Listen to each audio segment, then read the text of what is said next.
बीमार वीसी को अस्पताल ले जाने के लिए जज की कार छीनने के मामले में बीते रोज ग्वालियर हाई कोर्ट से जमानत मिलने के बाद आज दोनों आरोपी छात्र नेता सेंट्रल जेल से रिहा हुए। दोनों छात्र नेताओं को लेने के लिए एबीवीपी नेता व कार्यकर्ता बड़ी संख्या में जेल के बाहर मौजूद थे। जैसे ही दोनों छात्र नेता जेल से बाहर आए, एबीवीपी नेता और कार्यकर्ता उनसे गले मिले, उनका पुष्पहार पहनाकर स्वागत किया और जमकर नारेबाजी की। दरअसल 10 दिसंबर को दिल्ली में संपन्न हुए एबीवीपी के राष्ट्रीय अधिवेशन में भाग लेने के बाद कार्यकर्ता दक्षिण एक्सप्रेस में सवार होकर ग्वालियर लौट रहे थे। इसी दौरान उन्हें जानकारी मिली कि ट्रेन के स्लीपर कोच में सवार एक निजी विश्वविद्यालय के वीसी रणजीत सिंह यादव की तबीयत खराब हो गई है और उनकी हालत गंभीर है। इसी के बाद ग्वालियर रेलवे स्टेशन पहुंचते ही एबीवीपी कार्यकर्ता हरकत में आ गए। उन्होंने स्टेशन के बाहर खड़ी एक कार को अपने कब्जे में लिया और बीमार वीसी को लेकर अस्पताल पहुंचे, लेकिन अस्पताल में नब्ज टटोलते ही डॉक्टर्स ने मरीज को मृत घोषित कर दिया। इस दौरान पुलिस भी अस्पताल पहुंच गई, क्योंकि कार चालक ने पुलिस को बताया था कि कार हाई कोर्ट जज की है और कुछ लड़के कार छीन कर ले गए हैं। पुलिस ने कार चालक की शिकायत पर डकैती अधिनियम की धाराओं के तहत केस दर्ज कर लिया। बाद में पुलिस अस्पताल में पहुंची। पुलिस को अस्पताल में कार खड़ी मिल गई और कार लेकर भागे लड़कों से चाबी भी मिल गई। पुलिस पूछताछ की बात कहकर दोनों को थाने ले गई। पकड़े गए आरोपी ग्वालियर में पुरार निवासी हिमांशु श्रोती और शिवपुरी निवासी सुकृत शर्मा थे। हम सभी कार्यकर्ता अपने दिल्ली राष्ट्रीय अधिवेशन से लौट रहे थे, तो वहाँ पे अचानक हमको पता चला एक व्यक्ति की तबीयत खराब हो गई है। हमने तो मानवता के आधार पे एक व्यक्ति समझ के उसकी मदद की थी, क्योंकि कोई भी हो समाज का व्यक्ति तो उसकी मदद करना हमारा धर्म है।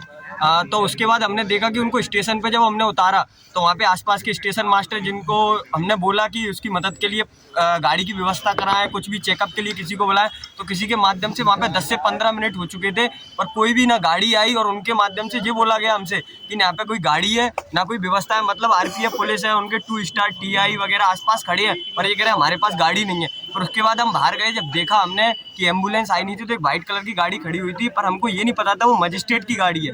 तो उधर हमने देखा कि एक ड्राइवर था, उससे बोला हमने कि ऐसे ऐसे इनको लेके जाना है, तो उन्होंने बोला कि नहीं ये गाड़ी नहीं जा पाएगी। पर हमको उस समय एकदम समझ में नहीं आया, क्योंकि स्थिति खराब थी कि अगर हम नहीं ले जाते तो उनका बच पाना मुश्किल था, इसलिए हमने उनसे गाड़ी ली। तो गाड़ी चला के हम दोनों उनको लेके तत्काल निकल दिए वहाँ से।